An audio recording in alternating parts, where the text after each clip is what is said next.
అందమైన చర్మ సౌందర్యం మీ సొంతం. Second aqua radiance deep cleansing gel. Telangana రాకుండా కొంచెం జాప్యం చేస్తుంది, ఆలస్యం చేస్తుంది, ఆలోచిస్తుంది అనుకున్నటువంటి కాంగ్రెస్ పార్టీలోనే చేరారు రేవంత్ రెడ్డి గారు. టీపీసీసీ చీఫ్ అయ్యారు. ఆ తర్వాత ముఖ్యమంత్రి కూడా కాంగ్రెస్ పార్టీ నుంచే అయ్యారు కదా! ఒక్కోసారి విధి విచిత్రమైంది ఇలాంటివన్నీ. చాలా విచిత్రమైంది ఇది. రాజకీయాలు అలా ఉంటాయండి. ఎక్కడ ఎప్పుడు ఏం జరుగుతుందో చెప్పలేము. రాజకీయాల్లో అన్ని సాధ్యమే అంటారు కదా, అసాధ్యం ఏమీ కాదు. చాలా విచిత్రమైన పరిణామాలు. టీడీపీ నుంచి కాంగ్రెస్ రావడం, టీడీపీ అంటేనే పక్క కాంగ్రెస్ వ్యతిరేక పార్టీ కదా, పరస్పర విరుద్ధ సిద్ధాంతాలు అన్నీ ఉంటాయి. అక్కడ నుంచి ఇక్కడికి రావడం, వచ్చిన తర్వాత ఇక్కడ నెగ్గుకు రావడం, ఇటు ప్రజల్లోనే కాదు అక్కడ ఉన్నటువంటి లీడర్లని, అధిష్టానం అందరూ. రేవంత్ అలా తన చాయిస్ను సరైన టైంలో కాంగ్రెస్లోకి మారిపోవడం. ఏం నచ్చుతుంది రేవంత్ గారిలో మీకు? డైనమిజం, చేయాలనే కోరిక, ఏదన్నా పట్టుదల. పట్టుదల, మొండి పట్టుదల అంటారా, ఏమంటారు మీద దాన్ని? మొండి అనొచ్చు, కొంత పట్టు విడుపు కూడా ఉంది. లేకపోతే కాంగ్రెస్లో ఆ పదవి సాధ్యం కాదు. ఇప్పుడు చుట్టూ అట్మాస్ఫియర్ అయితే విపరీతంగా ప్రజలు ఉంటారు, అవును, ఎదురు చూస్తూ ఉంటారు. వీళ్ళ దగ్గరికి వెళ్ళి కలిస్తే మనకి ఏదో పని అవుతుందేమో అనేది ఉంటుంది కదా. ఉంటుందిలేండి, ప్రజల్లో సహజంగా నాయకుడు అన్నప్పుడు పనులు అవుతాయని ముఖ్యమైన పదవిలో ఉన్న వాళ్ళకి ఇస్తారు. సో ఇప్పుడు రాజకీయాల్లో ఉన్నారు అంటే బోల్డ్ అన్ని ఆటుపోట్లు ఉంటాయి. నేను ఎప్పుడు దాని పెద్ద ఆడంబరంగా తీసుకోలేదు. నాకేం పెద్ద దూర ఉన్నట్టే ఉన్నా లేనట్టే ఉన్నా, అంత దాని అంత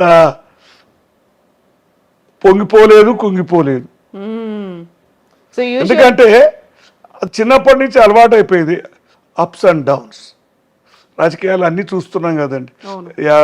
60 సంవత్సరాల నుంచి చూస్తున్నా నేను. 15-16 సంవత్సరాల చేత మనకు జ్ఞాపకం ఉంటుంది కదా రాజకీయాలు.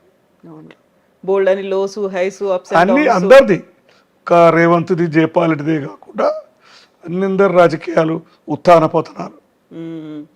ఇలాంటి టైంలోనే చాలా వరకు మేము వాళ్ళకి వెళ్ళి మాట్లాడితే మా పనులు అవుతాయేమో అనుకున్నట్టుగానే ఆరోపణలు అనేవి ఉంటాయి, విమర్శలు ఉంటాయి. వీటన్నిటిని తట్టుకొని అవన్నీ లేకపోతే రాజకీయాలు కావు.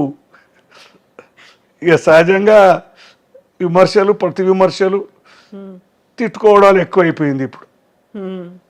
ఏమనిపిస్తుంది ఆ తిట్టుకోవడాలు ఇవన్నీ? అవన్నీ నాకు నచ్చే విషయాలు కావు, సరిగా చెప్పాలంటే. అసలు నచ్చదు.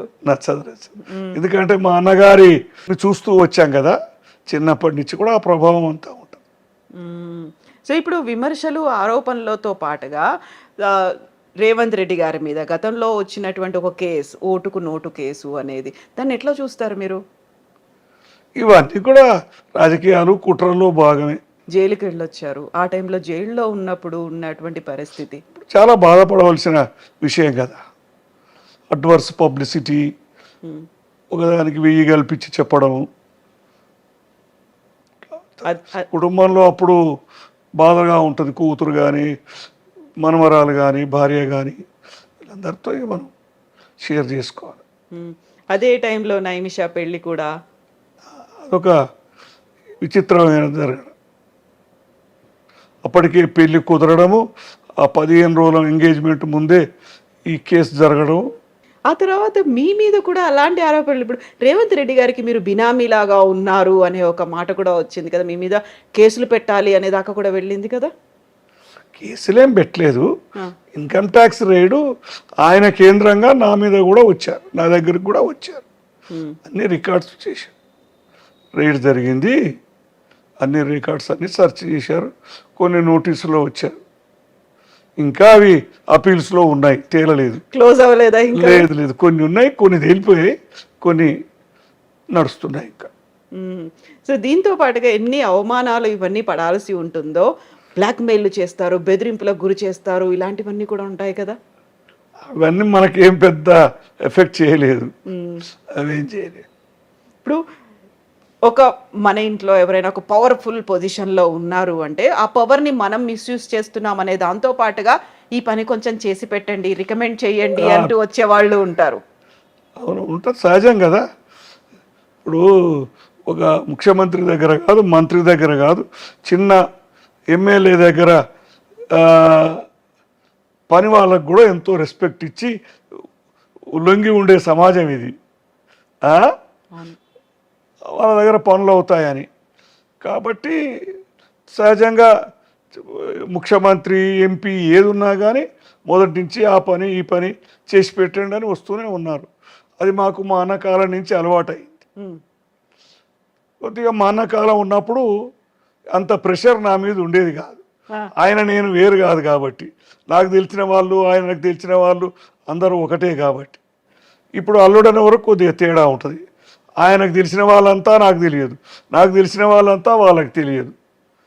ఊరి వాళ్ళు, నియోజకవర్గం వాళ్ళు వస్తుంటారు. ట్రాన్స్ఫర్లని, ముఖ్యంగా ఉద్యోగాలని, పోస్టింగులు, ఇవి ఉంటాయి ఇబ్బందులు ఎక్కువ. ముఖ్యంగా ఈ పైరవీలు చేయించుకోవాలి, మీరు కొంచెం రికమెండ్ చేయండి పద్మారెడ్డి గారు అంటే ఏం చెప్తారు మీరు? ఇబ్బంది ఉంటుంది, కొన్ని తప్పవు, కొన్ని చేస్తుంటాం. కానీ రోజు కూడా నేను పోయి ఇదే పని పెట్టుకుంటే పెట్టుకోలేను కదా, అది అర్థం చేసుకోవట్లా. రోజు మాట్లాడుకుంటారు కదండి, మీ అల్లుడే కదండి, అమ్మాయి కన్నా సహజం కదా, ప్రజల్లో అభిప్రాయం ఉండడం సహజమే. కానీ ఆయన బిజీ షెడ్యూల్కు నేను పోను. అసలు మా ఇంట్లో నేను హాయిగా ఉంటాను అంతే. కొంచెం గీతమ్మ కన్నా చెప్పండి అనేవాళ్ళు అందరూ ఉంటారు. గీతమ్మని రేవంత్ని తేడా చూడరు కదా, సహజం అది. వాళ్ళకైనా రోజు ఎన్నేం చెప్తాం? ఏంటి ఇదే పని పెట్టుకుని మా మామయ్య అనుకుంటాడా లేదా? ఖచ్చితంగా వస్తుంది కదా. అట్లా మనం ఓ పరిధి మించి చెప్పలేము. నేను కూడా పరిధి దాటి వెళ్ళను. ఎప్పుడు మీరు లాస్ట్ టైం రేవంత్ గారితో మాట్లాడింది? రోజు మాట్లాడతారా? ఫోన్లోనా? ఫోన్లో చాలా తక్కువ. మా మనవాడిని చూస్తానికి వెళ్తాను, ముని మనవాడిని ఎక్కువ. నైమిషా కొడుకు అంతే. ఈ 2 సంవత్సరాల నుంచి ఎక్కువ అయిపోయింది రేవంత్ ఇంటికి వెళ్ళడం. అప్పుడు మాట్లాడతాం. ఇక్కడికి ఎప్పుడు వచ్చారు రేవంత్ గారు? ఒకసారి వచ్చారు సీఎం అయిన తర్వాత. ఇంకా తర్వాత ఇంకేం రాలే, తీరికే లేదు ఆయనకి. ఇప్పుడు సీఎం కాకముందు అల్లుడు రాచమర్యాదలు, సీఎం అయిన తర్వాత అల్లుడు రాచమర్యాదలు, దాంట్లో ఏం మార్పు లేదండి. ఏం మార్పులు ఉంటాయి? కాకపోతే ఇంటి చుట్టూ మాత్రం ఎట్లా సీఎం అయినా ఎంపీ అయినా అల్లుడే అంతే. అల్లుడికి కాస్త మర్యాద ఎక్కువనే ఉంటది కదా, కొడుకు కాదు కదా. కూతురికి అల్లుడికి తేడా ఉంటుంది. అంటే మనకి ఒక తెలుగులో సామెత ఉంది, ఢిల్లీకి రాజైనా తల్లికి కొడుకు. ఆయనకు కూడా వర్తిస్తుంది, ఆయనకు కూడా కొంతవరకు వర్తిస్తుంది. కొడుకు అంత కాకపోయినా అల్లుడు అంటే ఇక ఇంటివాడి కొడితే సమానం.